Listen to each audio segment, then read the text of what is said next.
Futures trading involves substantial risk of loss and may not be suitable for all investors.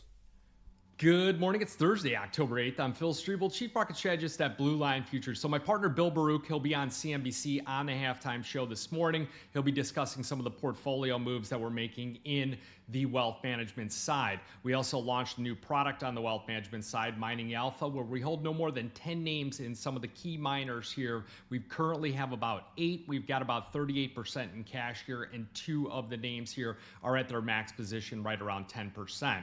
Now the silver lotto ticket buyers, they are back. I saw this on the Bloomberg terminal this morning. It was a headline. It said gold, silver bullish bets on rally extending in the commodity options. This is not a recommendation to the public. This is just an observation of what's going on in the commodity market space and specifically in the futures options. So looking at the silver call spread, the COMEX silver January 50-52 call spreads traded 2,000 lots, mostly around 64 3/4.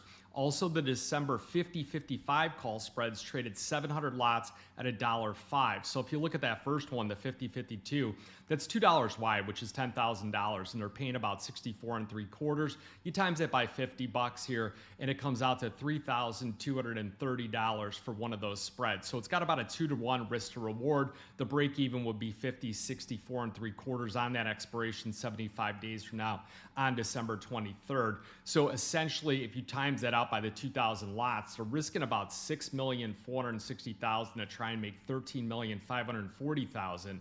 You look at the December 50-55, it's $5 wide, so that's 25 grand, and costing $1.05 is $5,250. 700 lots of those traded. So essentially, they're risking 3,675,000 to try and get a reward of 13,825,000.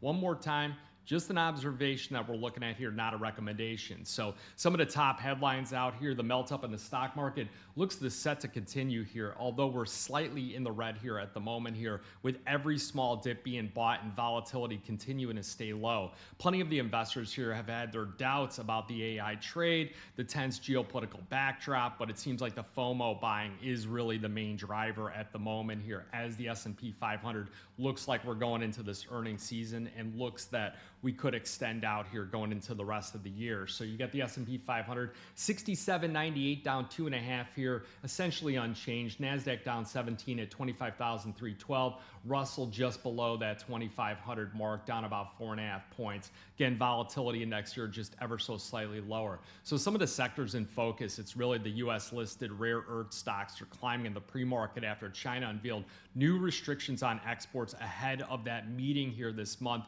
between Trump and Xi Jinping. Looking at the agricultural markets, soybeans down about 3 cents here. Not much movement in that. That was one of the markets that made a big move upwards here, reversing after dropping below $10 once that meeting was announced. You do have Freeport-McMoRan continuing to push up about 3.1% here as the Chinese buyers here return. You look at earnings, we're going to have Costco. They're already rising in the pre-market. Delta Airlines and Pepsi, they are due out to report before the market open. So you look at some of the economic data coming out here. It's supposed to be wholesale inventories, and you're supposed to see those jobless claims, but the government shutdown will most likely not get anything. So want to look at those Fed speakers, Bowman, Goolsbee, Barr, Kashkari, Daly, and even Chairman Jerome Powell in pre-recorded remarks here at a Fed Community Bank conference. You look at the dollar index, essentially up changed. It has gone up pretty dramatically, starting to break out to the upside as the euro currency starts to break to the downside here.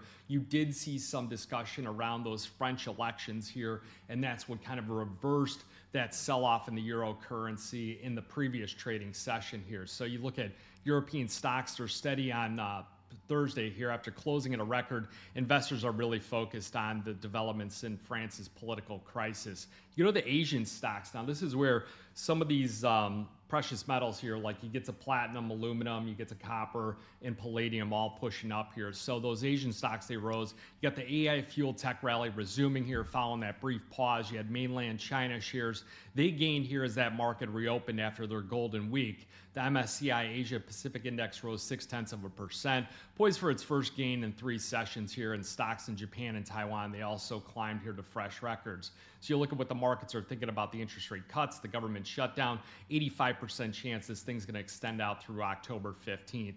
October 15th is when a lot of these federal workers, they are supposed to get their paychecks, so they won't get their paychecks if it extends out past then. So I would expect you start to see some disruptions take place once you get past that final paycheck here as this government shutdown continues. You look at the CME's Fed Watch tool, again, no change here, 94.6 chance of a 25 basis point interest rate cut. Poly markets are thinking the same thing, right around a 90% chance. And you go to the ETF flows, because this has been one of the main drivers here. You got gold unchanged, up 17%, but it's been 10 straight days of purchases in that gold market, adding about 57,000 troy ounces of gold. 10 straight day of growth here, longest winning streak since March 25th.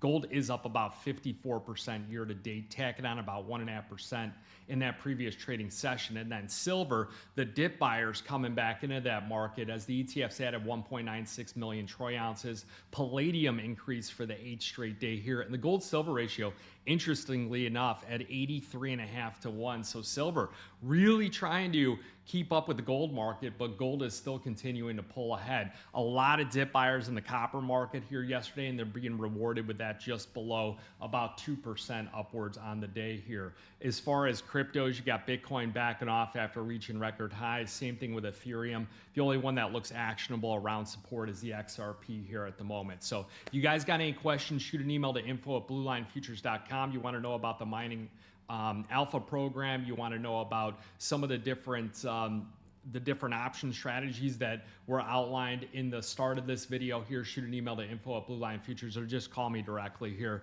Remember that futures and options trading, it does involve risk of loss and may not be suitable to all investors. Good luck, good trading.